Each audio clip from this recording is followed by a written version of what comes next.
This is Dragon's Tail. Anthony's going to be over here.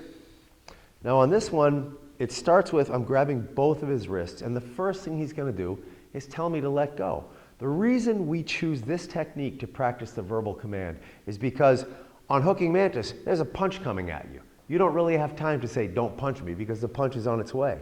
On descending crane, there's a kick coming at you. On shackle break, it's only one hand grabbing, but the other hand is right in punching range. But here on Dragon's Tail, the first thing he's going to try to do is tell me to let go. So I grab his wrists. Let go. He tells, maybe that'll work. It's always worth that first try. So we're not going to do the verbal command necessarily every time, but just understand that's the first thing you try to do in this technique. But if his hands are here, follow along with Anthony. I'll be on the opposite side so it looks like we're in the same direction. So when the hands are grabbed, I usually bring this one up a little bit, bring that lead hand up a little bit, and this one down a little bit. Because if I was grabbed here, I'd start like I'm talking. Hey, let go, take it easy. And now we're going to do three things at once. One is the number 8 block here. 2 is pulling this hand back. And 3 is dropping the weight like that. We drop the weight by just spreading and dropping.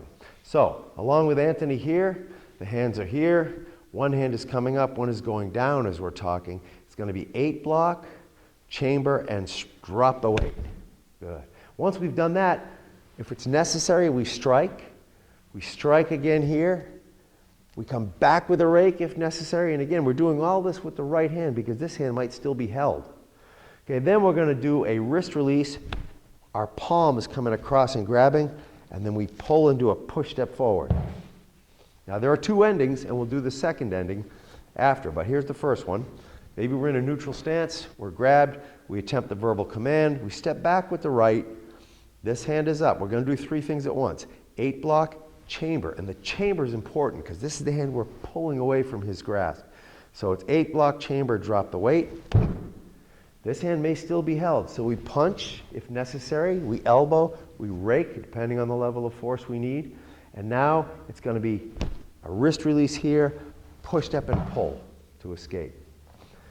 Now we're going to do same thing again with a little bit of a variation. This time if Anthony's hands are here, I'd be grabbing from the top, whereas before I was grabbing here and the first wrist release would be effective.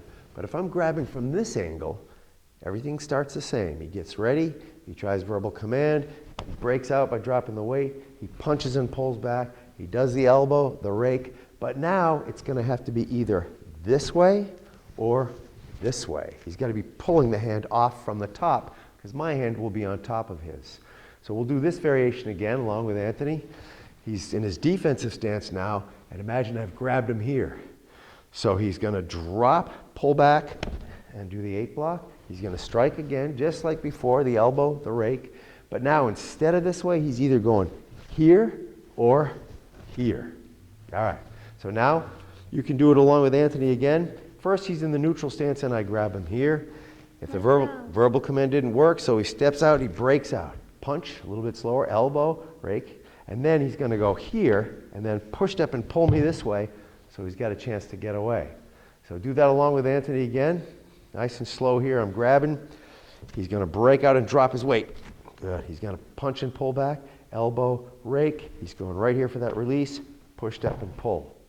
Now the variation where he's in a defensive stance, everything else is going to look the same. The first part works the same. He drops out. He does his strikes. Elbow, rake. But now he's either going to come this way and pop it up, or one more time, he's going to come under from here. He's got to pull that hand up to do the release, and then he would do his push step. So one more time from a defensive stance. He's going to break out. He's going to strike if it's necessary, and then either release, and he's going to push step and go. Perfect. And we bow. Come on back here. Front position, and bow.